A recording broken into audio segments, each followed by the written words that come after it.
On-Screen Manitoba is an innovative membership-driven association that leads, builds, and represents the Manitoba screen-based industry.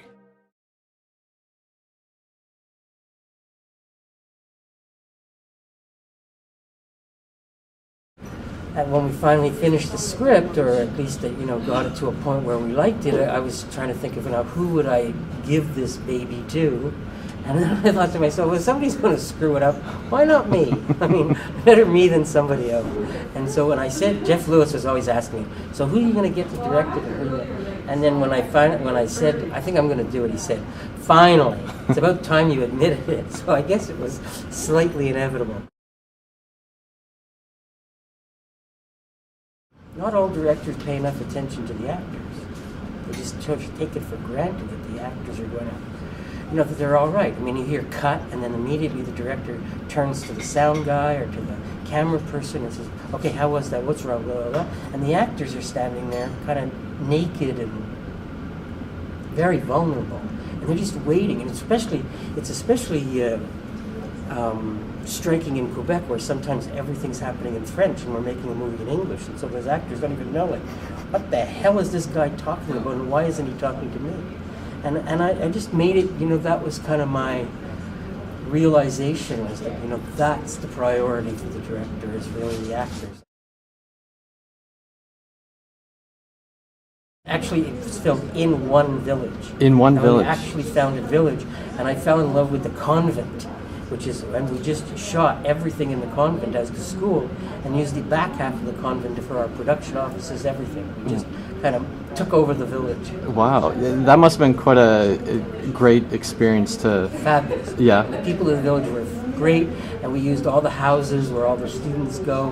We found different kinds of houses, and everybody was very proud of their houses, and we tried to do a minimally. Sometimes we had to do some decorating just for the plot, whatever plot there is. Let's not go crazy, but whatever storyline there is. But it was really fun to just sort of move into the town, and obviously you generate a bit of revenue for the town too, and it's a town that's not doing extremely well, so that we were very well received.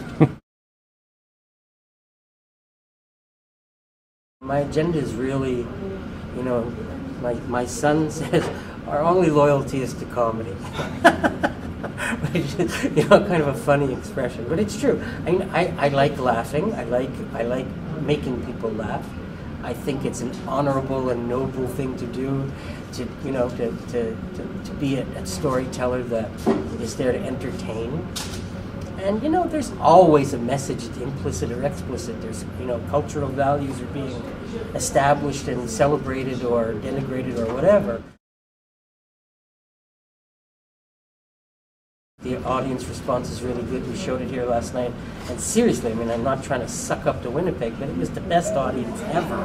First of all, they had to change theaters because there were too many people. You've got to work at it on a far more grassroots level, and which is one of the reasons why I'm here today.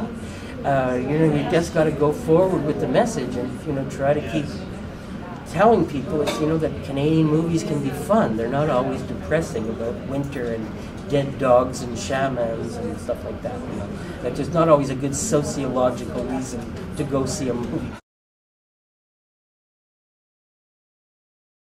Oh, I've tried Spanish. It was terrible. Oh, it was horrible. Because when you speak French, you think you speak Spanish, so you just keep saying French words with a Spanish accent. So it's sheer idiocy. And I spent a year in China trying to learn Chinese. And at the end of it, I spent a year in Algeria trying to learn. I learned some Arabic. I end up learning 1 to 10. I can say 1 to 10. Er, sang, good, chi, what, and I can forget it. And I've learned to order beer in every language imaginable. Ping, pijo. That's Chinese.